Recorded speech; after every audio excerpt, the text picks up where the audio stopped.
I'm Harry Smith. Good night. Hey, hey, meet the royals. They're nothing like you and me. Loaded with power and money, and chased by the paparazzi.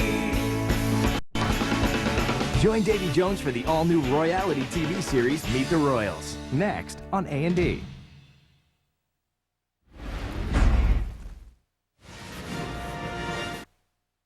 Here they come, walking down the street. They get the funniest looks from everyone they meet. Hey, hey, meet the royals. They're nothing like you and me. Loaded with power and money, and chased by the paparazzi. Hey, hey, meet the royals. Hey, hey, meet the royals. The mystery's been solved. Yep. It turns out the butler did it. He spilled the secrets, stirred things up, and sent the monarch scurrying for cover. And you thought they just opened the door and served tea? Ah! Hey, hey, Davy Jones here. Everyone's talking about the shocking new book by Princess Di's former butler, Paul Burrell. It's got the House of Windsor worked up like never before. Welcome to Meet the Royals, where we take you past the guarded gates to see what's really going on inside. The problems, the protocol, and the PR nightmares. You see, what Burrell put in the book is bad enough. What he left out might even be worse. I was there. I witnessed history. I saw it. I heard it. I did everything the princess asked me to do in her life, and she needed me to be there. She was a woman alone, and she was standing up against the royal family, the establishment, the court of Prince Charles. This Burrell, of course, is the man who swore to always be Diana's rock. And he's now basically, instead of the rock, has become the sponge. He's soaking up his 15 minutes of fame and soaking up all the money. Lies have been written about the princess. Lies have been written about me.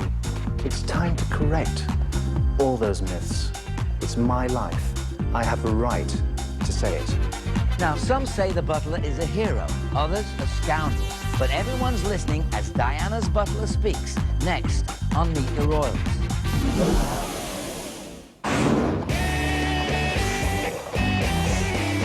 It's the almost tell-all book that has the palace reaching for the royal antacids. The author, Diana's butler, was, or wasn't, depending on who you ask, her most trusted ally. The biggest stunner in this royal revelation is a secret letter to Burrell from a shaken Diana, certain she would be set up for a terrible car crash in the near future. Life has certainly changed for the faithful factotum since he stood to go up the river just a short time ago. That plot was out of the soaps. He was on trial for stealing Diana's possessions and letters. Well, the trial originally came about because some of Diana's possessions were missing.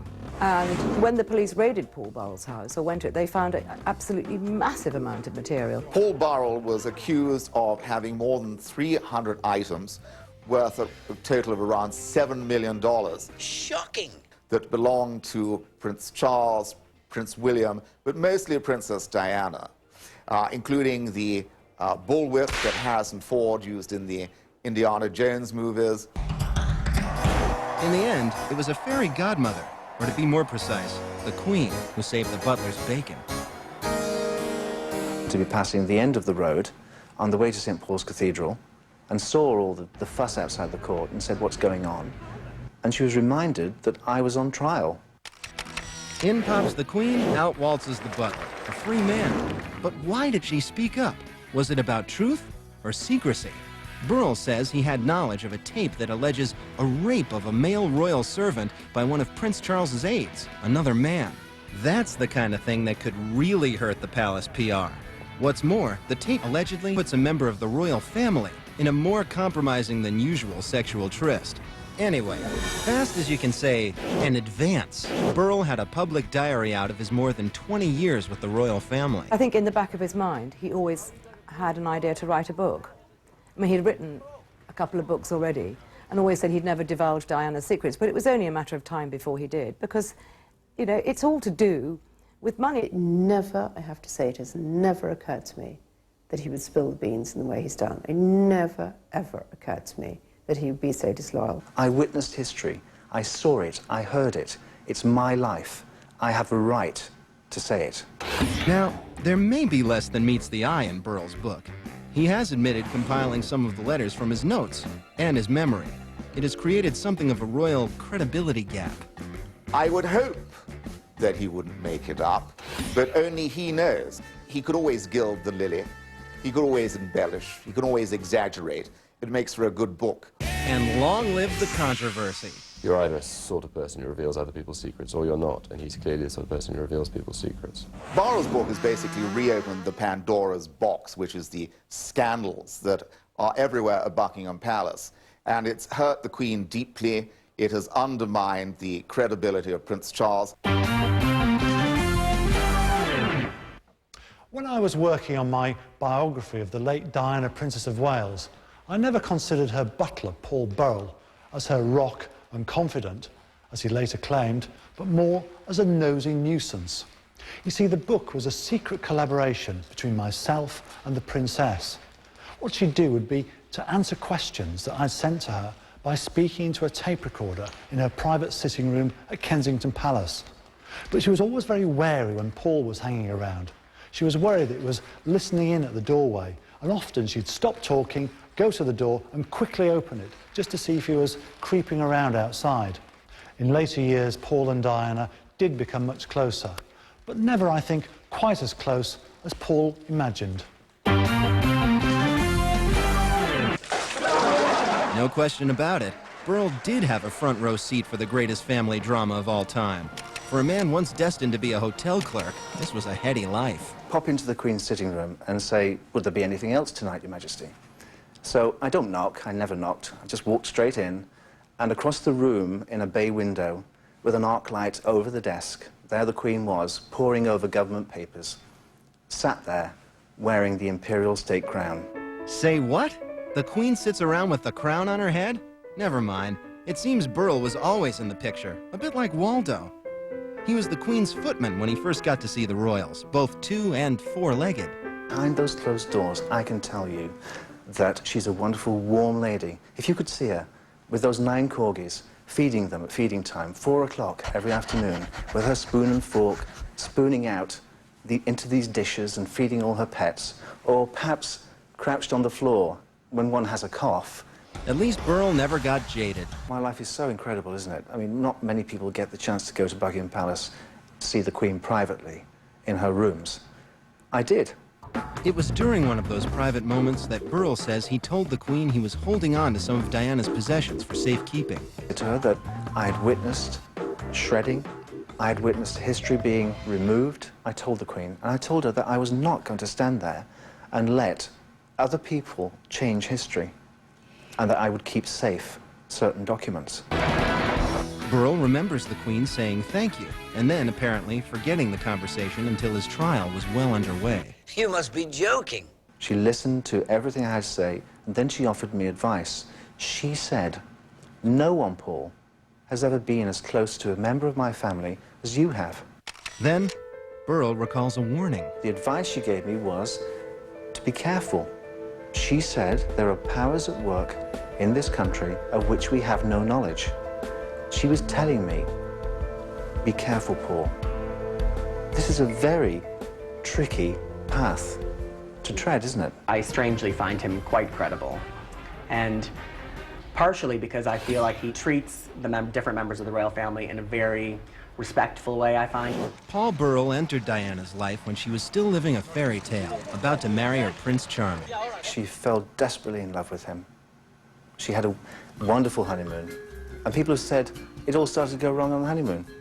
She wrote letters to friends to tell them how in love she was, how much she adored him, and what a lucky lady she was.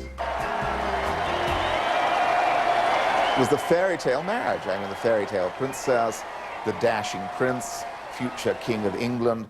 I think she really wanted the marriage to work. And I think there was great love between them. In other words, there was no dirt to dish after the royal honeymoon. In fact, when the royal couple watched their wedding video, Burrell says Diana told him they collapsed in laughter when Diana flubbed Charles's regal name. Take thee, Charles Philip Arthur George. Take thee, Philip Charles Arthur George. Hey, let's hear that one again. Take thee, Charles Philip Arthur George. Take thee, Philip Charles Arthur George. But tough times were just down the road, literally. That's where Camilla Parker Bowles, Charles's old flame, lived, just 11 miles from the royal country residence in Highgrove. The prince would, after dinner, pretend he was going to bed and then drive off and come back, you know, late at night after having been allegedly to visit Camilla. Diana had innumerable suspicions that Charles was rekindling his relationship with Camilla Parker Bowles, who he'd known since a teenager. And what she would do on the redial button at Kensington Palace, or Highgrove, she would press to see who Prince Charles had been talking to. And more often than not, which was clearly the sign, it was Camilla Parker Bowles. Now, Burrell describes himself as caught in the crossfire between the prince, who is in an adulterous affair with Camilla, and the princess. I was in two camps, trying to please both the prince and the princess. The prince spent a lot of the week there, and the princess came every weekend with the children. But of course, there was another lady visiting as well. So it made the thing very complicated. The problem with the marriage, as I see it, is that nobody told her that it was really a business arrangement, at least on some level. And that's the way royal marriages have worked for centuries. But according to Burrell, Diana wreaked her own revenge. Behind the butler's back at first, she began an affair herself with a military man, Major James Hewitt. Princess Diana thought, well, indeed, if he can have his mistress, then I can cheat on him. And as we well know, cheated on him with the dashing Major James Hewitt, who was brought on board initially to teach the children how to ride. She used to go riding with him in Hyde Park, and that was an excuse for them to meet. And then when the relationship developed further, she would go down to his house in Devon, and then later on he came up to Highgrove when Charles wasn't there. Burrell says Diana let him in on her secret only when she needed him to pick up the Major. The reason she trusted me with that confidence at that time was to test me. She sent me to the railway station on a mission to see if the secret would stay safe. And I passed the test so that she could then trust me with other confidences. And that trust would only grow over the years. At least that's what Burrell says. Burrell had the choice of continuing to work for the prince or going to work for Diana. And Diana was so impressed with him that she said, please come and work with me. I did everything the princess asked me to do in her life. She needed me to be there, and that grew and grew over the years. Because Diana was on her own so much and had got rid of most of her other staff, he became closer and closer to her. In fact, he made sure he became close to her. He always answered her telephone, and he always started chatting to whoever it was on the other end of the line. Burrell says he was always there, even on those rare occasions when the royal couple met face to face. On one of them, it was plates and not sparks that flew. I think there'd been a terrible fracas between the two, an upset, and the Prince of Wales was on the floor on his hands and knees trying to apologize for the mess. But Burrell saw a Diana who never stopped hoping for a reconciliation. There's a love there. Love doesn't die. A great love like that, when you fall in love with someone, it stays with you. By the late 1980s, Diana was alone, depressed, and at a loss about what to do about her crumbling marriage. Maybe her in-laws could help. Tomorrow, he's in the news as the man who would be right. American ash or Australian cypress?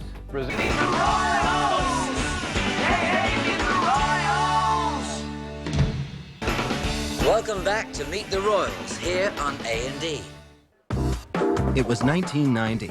The world still saw Princess Diana as the glam beauty in the tabs. Behind closed doors, her butler Paul Burrell saw a very different Diana, a princess scorned, alone, and depressed. She had no support. She didn't have any support from Charles. The children were away at school. The hierarchy at Buckingham Palace wasn't supporting her. Then a polo pony made things even worse for Diana. Charles fell off and broke his arm, and she rushed to be near him. The princess came to the hospital, but it was clear that he didn't want her there. And she left hospital with him, but someone else moved in. Could that be, Camilla, perhaps? I believe that Charles rekindled his affair with Camilla after Prince Harry was born. Diana was extremely unhappy. She was suffering from all kinds of problems, and he leant more and more on Camilla, and I think that's when it all started again. And it was deja vu all over again for the palace. Strains of the 1930s, Edward VIII, and the American divorcee he loved, Wallis Simpson. The only good news was that Charles couldn't abdicate. Yet. It basically is the latest scandal on what has become a real-life soap opera about the unhappy wives of Windsor. Unlike Shakespeare, they have nothing to be merry about. But like the bard's tales of royal intrigue, this story too had servants waiting in the wings. Burl knew that Diana hadn't given up hope. She still wanted to work with the marriage, yes. There's a bit of her that always loved the prince until the day she died. In her rooms at Kensington Palace, there were over 20 photographs of the Prince of Wales. Burl says Charles's father, Prince Philip, tried to save the marriage. They were very honest and frank, and they told her to pull herself together. They told her that he also gave up so much to marry the Queen, gave up his career, and that she should do the same to be married to the Prince of Wales. In Barrow's book, he recounts how Prince Philip, the Queen's husband, says they were not happy that either of them had lovers, that it had to get to this situation, and that something had to stop, because it wasn't like normal couples having a breakup. This is the future of Britain's royal family. But Philip and Diana had one big thing in common. They'd both married into this royal dynasty. There was a great affection between father-in-law and daughter-in-law, and they understood each other, eye to eye. Burl has Philip astounded at the situation. He said in a letter, "How could anyone in their right mind leave you for Camilla?" The clear implication being that Camilla's not exactly a Sports Illustrated cover model, when Diana was perceived as the most glamorous and beautiful woman in the world and Princess of Wales. Burl witnessed a woman in both mental and physical pain. Afflicted by bulimia, she seemed to be losing weight at an alarming rate. I comforted her. I'm not a professional. I couldn't give her the right advice. I was there to make sure she was safe and she was okay. It was an affliction Diana was never able to put behind her, Burl says. As time passed, he noticed an increasing anger and rebelliousness. And then she cooperated with biographer Andrew Morton on a book about her life. What was very striking about it was clearly done with Princess Diana's permission, and that she had talked to people, although she didn't let this be known at the time, but she had talked to people and wanted these revelations to be in the public domain. Andrew Morton's book was extremely unhelpful to the marriage because it revealed the deep unhappiness that Diana had suffered at the hands of her husband and made him look like a monster. And of course, what it did for Diana was it made the Queen and the royal family think that she was, you know, unstable. In December 1992, Diana's separation from Charles, already a fact, became official. Trying to ease the pain a bit, Burl says, she asked her brother, Earl Spencer, for permission to spend time at the family's ancestral estate, and her brother agreed, at first. He offered a cottage on the estate, which the princess could use at the weekends for the children. That would have meant sanctuary at last. 10 days later, he withdrew that offer, saying that he couldn't facilitate it because she would bring with her the paparazzi and police and all the complications that came with her life. She was devastated. She'd even decorated the place. She'd been to visit with her interior designer, planned all the rooms, and so it was a cruel blow to have that taken away from her. In just 2 weeks, her brother went from hero to zero. He demanded that she should return the Spencer tiara, which she wore at her wedding in 1981, because he felt that it should be at home at Althorpe, his country estate. And this deeply upset Diana. And because she was so unstable, all these factors, I think she practically hated her brother near the end of her life, which was an unfortunate situation. Deserted by her prince and her own family, Princess Diana was now truly on her own. Now, she would begin a new chapter in life, outside the palace gates and alone. 7 Disney.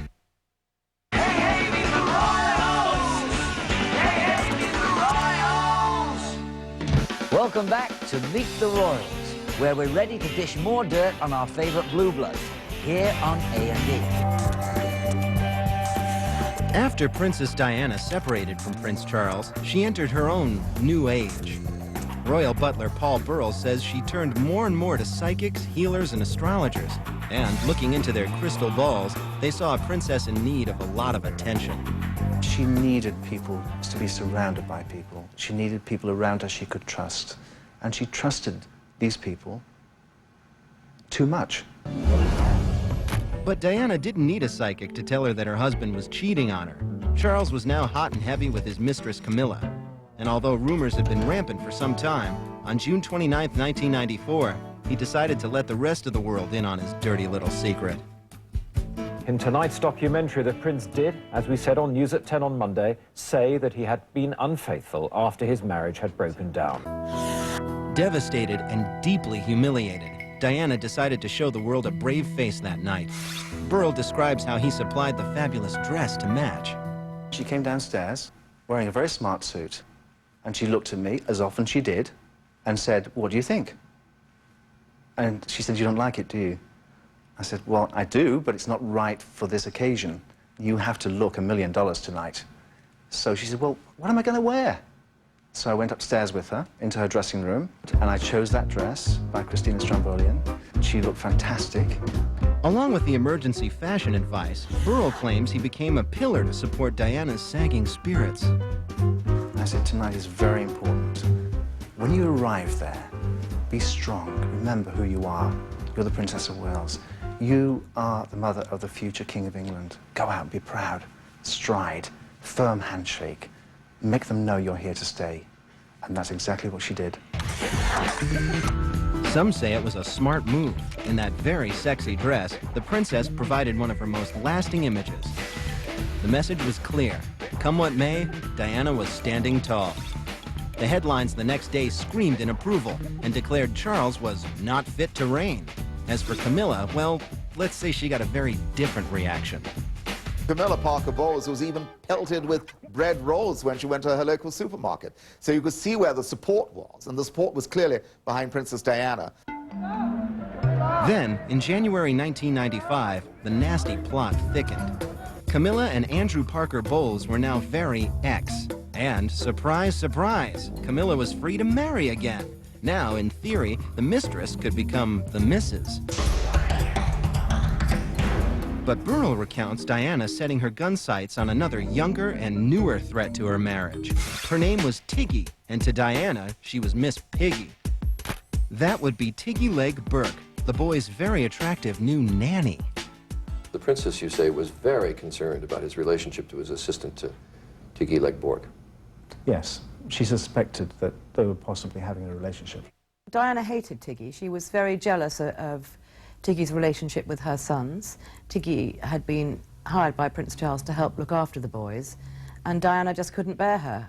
Tiggy had been described by the press as a sort of mother figure to Diana's children. That must have hurt. And now, Tiggy was seen everywhere with Diana's husband, even stealing an affectionate moment with Charles on the slopes. They were good friends. They would kiss each other, not in a passionate way, but when they were parting, like you would a good friend in any way. But Diana read into it a lot more than that. It wasn't long before Diana struck back. Burrell tells of a 1995 Christmas luncheon, of all places, where he saw Diana go in for the kill. She cut the room like a knife and walked through the room towards Tiggy and said, "I'm terribly sorry to hear about the baby." Meaning? Meaning that Tiggy had had an abortion or a miscarriage. She had lost a baby. And she thought Charles was the father. Yes, but she was misled. Charles was livid, but he hadn't seen nothing yet. Diana was secretly plotting her own television documentary. And it had become Burrell's duty to smuggle a BBC reporter into Kensington Palace for the now infamous interview. When it finally aired on November 20th, 1995, it hit the House of Windsor like a bomb. One of the first targets was none other than Camilla, who Diana blamed for breaking up the marriage. Well, there were 3 of us in this marriage, so it was a bit crowded. Talk about crowded. Diana also admitted she'd had her own affair with James Hewitt. But the real blow came when she doubted Charles was fit to be king.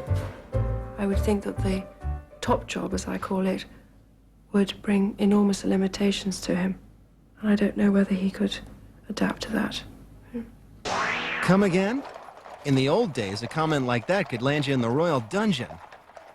I suppose she felt that she'd exhausted every other avenue, and I think she was hitting out to hurt the establishment and all the members of it and the entire panoply of the monarchy. But it did her an enormous amount of damage, though, at Buckingham Palace, because she had not let anyone know, including her own staff, that she was doing this interview. It wasn't the fact that she'd had an affair, which she admitted to in it. It was the fact that she felt that her husband, Prince Charles, would never make a proper king. He wasn't fit to be king, couldn't do the job properly. That's what hurt them most at the palace. And when they're hurt at the palace, duck. The interview may have been a PR coup for Diana, but it also sounded the death knell for her marriage.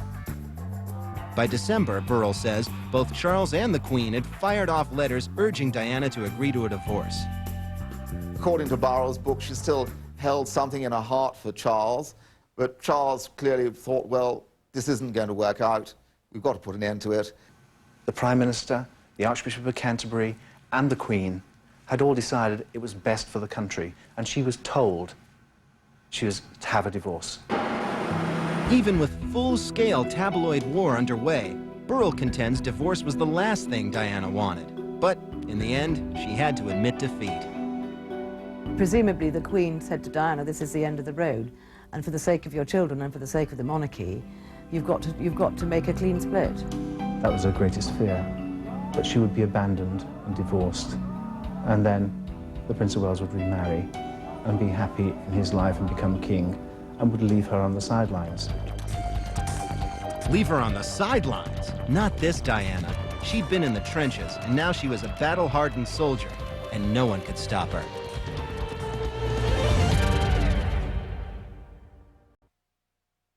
Tuesday on Cold Case.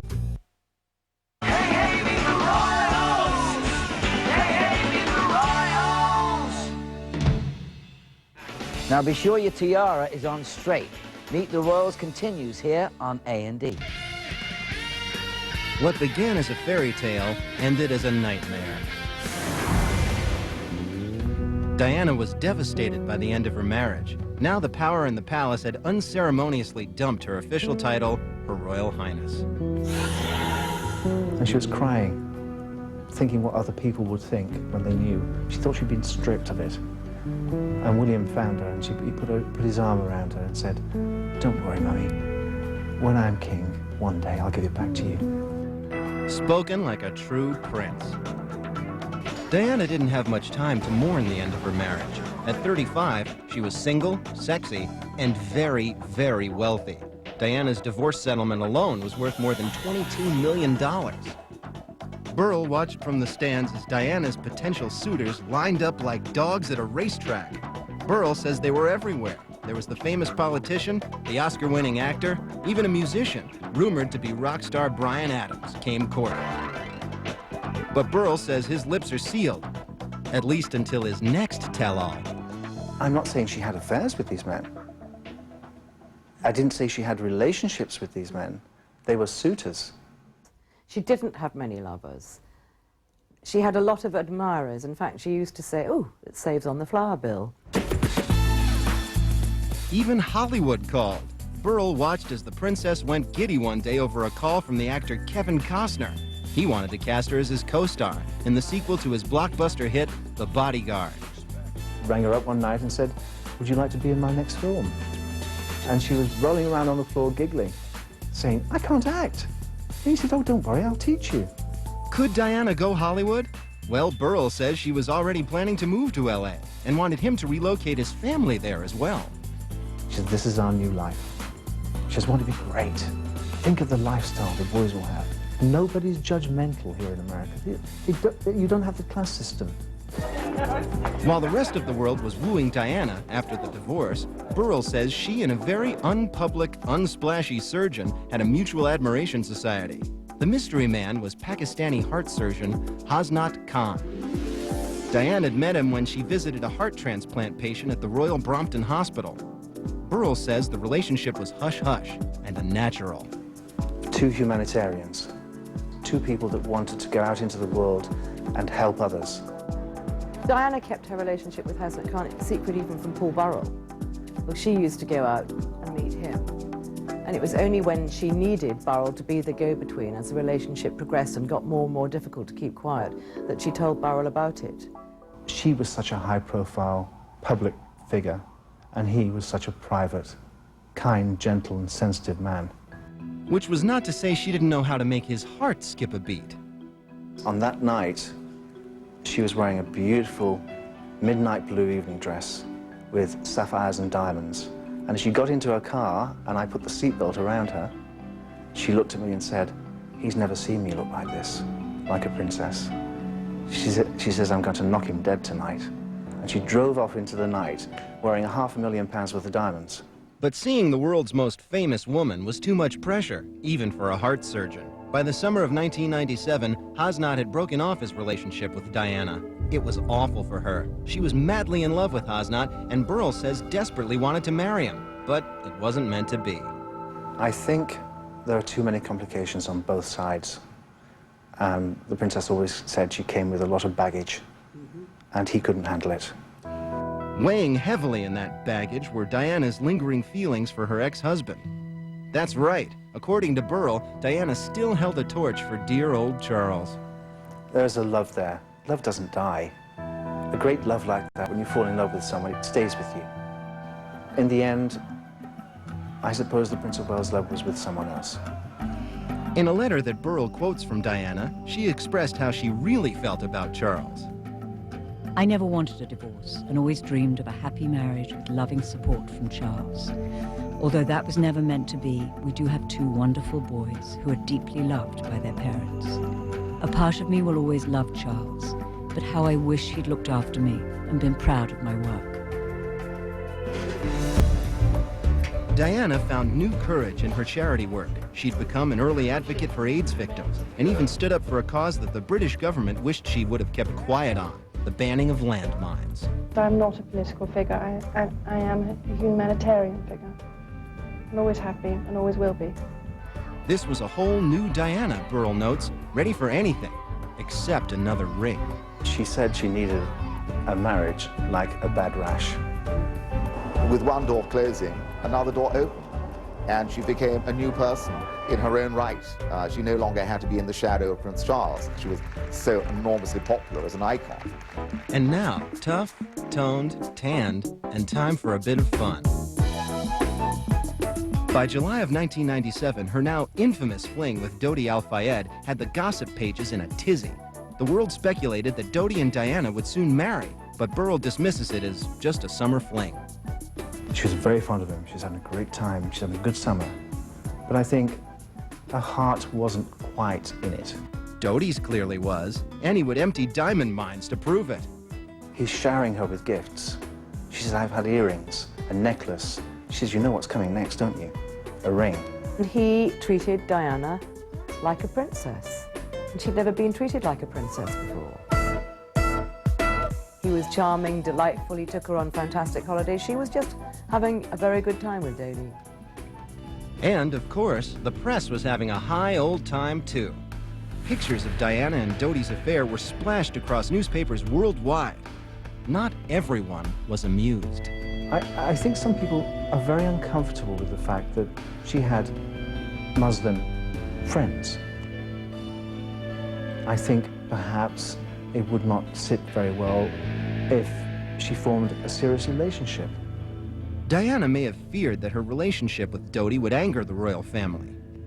In any case, and for reasons still unknown, Diana started to fear for her own safety. She was paranoid about all other aspects of security in her life because she was deemed as a loose cannon. People thought that she was messing in things that were far from the royal family. I think she did think that she might be under attack from all sorts of quarters. And so I think she's incredibly interested to an obsessive degree with herself and the way the world looked at her. And so I think she was suffering from an extreme degree of paranoia.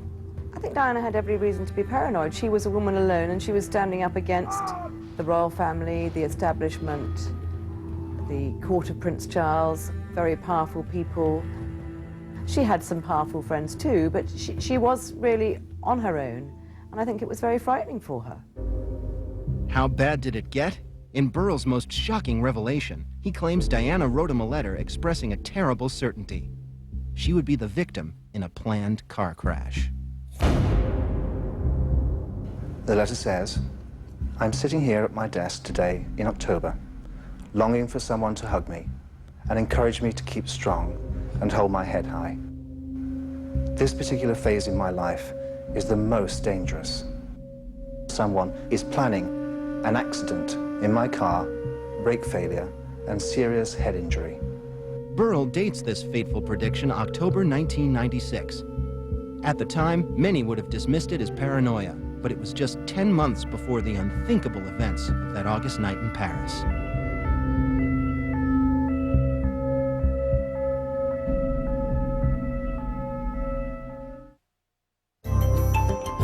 Mama gonna be talking. Next, tell Don.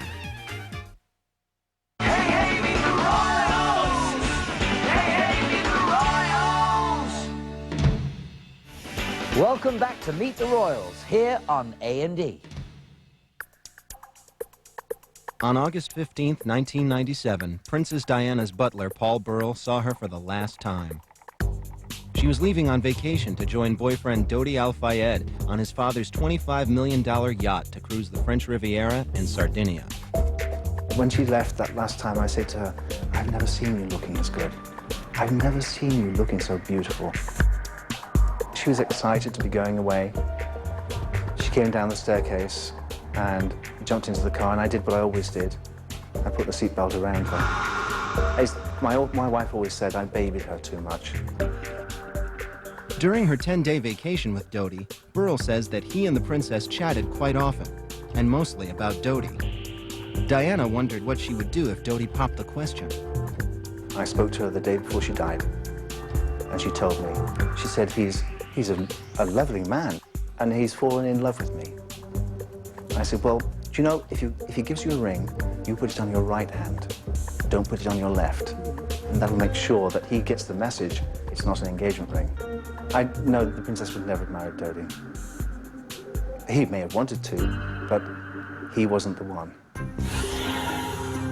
On August 29th, Burrell says Diana called him for what would be the final time, to let him know she had to make a last-minute diversion to Paris.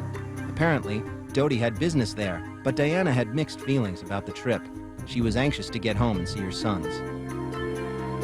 Then, on that fateful evening of August 30th, Burrell received an urgent call from Diana's close friend, Lucia Flecha de Lima, that Diana had been in a horrible car crash in Paris.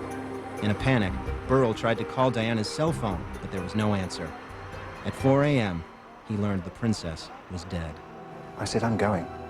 She needs me now more than ever. She needed me to take care of her. When I got to that room, I wanted to protect her, to look after her, to make sure that her world wasn't turned into a peep show. I didn't want this dignity to disappear. It was Burrell's job to prepare Diana's body for its return to London. Before he left, Burrell says he packed some of Diana's most precious belongings to take with him to Paris. I went to her desk and I took Mother Teresa's rosary beads from a statue of Christ which stood on her desk. I thought they would be good, and photographs of the boys and people that she cared for in life. When Burrell saw Diana's body, he was shocked.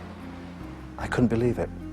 When you see someone that you love dearly lying there with no life, it's almost impossible to bear. She was hurt. I couldn't bear to see that. Burrell claims to have also read Diana's autopsy report. He says the rumors that Diana was pregnant with Dodi's baby are false. No, it's not true. I know because I saw the autopsy, and autopsies don't lie.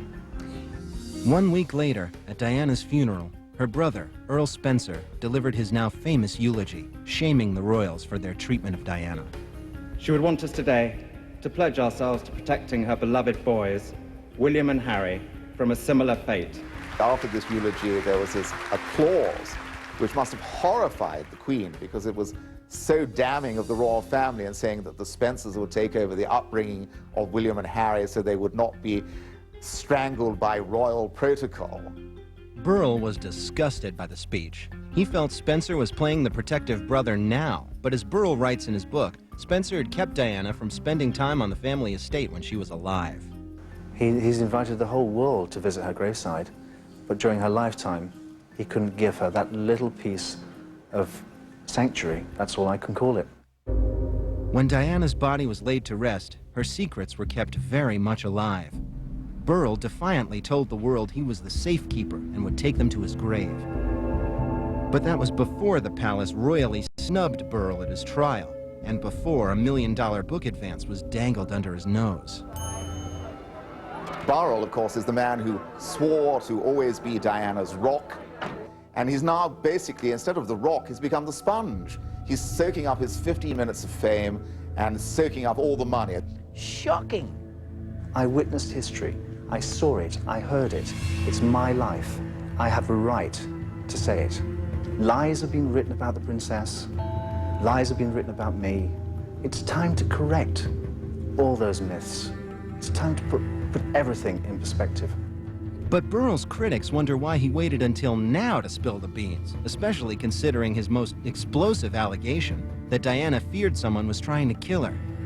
Shouldn't he have come forward with that information a little sooner? I struggle with this. I've struggled with this letter, and others, for a long, long time. And I've thought about my security. What should I do with a letter like that? The only thing I can do is stand in the princess's corner and do what she would want me to do. She would say to me, "Go for it, Paul. Do it for me." The princess wouldn't want him to do it. But I understand why he's done it. I don't think it was for revenge. I think it was because he needed an income, and there he was sitting on all this material. Burrell has no agenda in his book except to make money and except to keep his name in the frame, because that's how he can continue to make money, and I think to settle some scores. Burrell says he hopes by releasing the letter it will prompt the authorities into conducting a more thorough investigation into Diana's death. There are lots of unanswered questions. Why did it take an hour for the princess to get to a hospital when the hospital was only 10 minutes away? There are lots of different questions that have not been answered, so it hasn't been put to rest yet, and it should be. Burrell's most sensational claim is that he knows who Diana suspected of wanting to kill her. But for now anyway, Burrell refuses to name names. I don't think it's appropriate for me to do that as a person. I think it's appropriate for me to give that letter to the authorities when they investigate the princess's death. It's for them to decide. Or maybe, as some critics suggest, Burrell invented the letter for publicity's sake, a claim Burrell denies. You can see quite obviously it's the same hand. It will be very difficult to forge that. I mean, the idea that some malevolent forces killed Diana rather than a bog-standard car crash would be a far better story. But I'm afraid all the evidence that I've seen suggests that the People's Princess died a people's death. When Burrell's book was published, Princes William and Harry released a statement condemning Burrell's disclosures as a breach of trust. William has said he wants to meet with Burrell personally. Maybe it's time to get this royal servant back in line. Too bad the royals didn't come to Burrell's aid when he needed them. Now it looks like payback time. My duty is to continue to support the princess. Even now, after she's gone, 6 years on, I'm still standing in her corner, shouting for her cause. Duty is something he has no idea of at all, unless he feels a duty to be rat-like. He has this extraordinary ability to think he's doing people a service by making £1 million out of telling people's dirty secrets. And Burrell may not be finished airing the Windsor's dirty laundry. He does at the end of his book say, there is one secret between me and Princess Diana which I will never tell.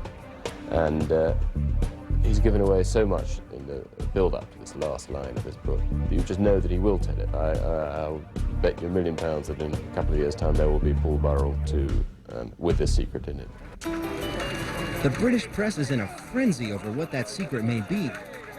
The tabloids allege that it involves that notorious tape from Burrell's trial, the one in which a former palace servant alleges he was raped by another servant.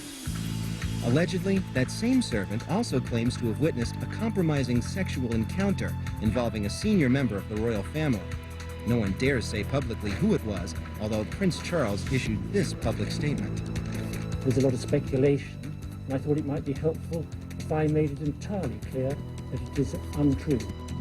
As for the man of the hour, Paul Burrell, he's staying mum, at least for now. So he's sort of tantalising everybody.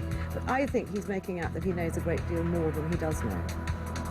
I know how far I can go. My knowledge is great on this subject. I know what intimacies are. I know what secrets I keep safe. Many of them will go with me to my grave. Well, we certainly haven't heard the last word about Princess Di, and chances are that someday soon the butler will have a bit more to say as well. Now, when that happens, you can be sure you'll hear about it right here on Meet the Royals.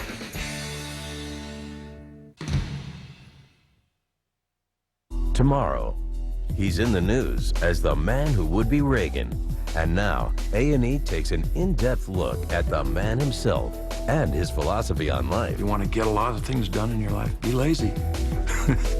James Brolin on Biography, tomorrow night at 8 on A&E.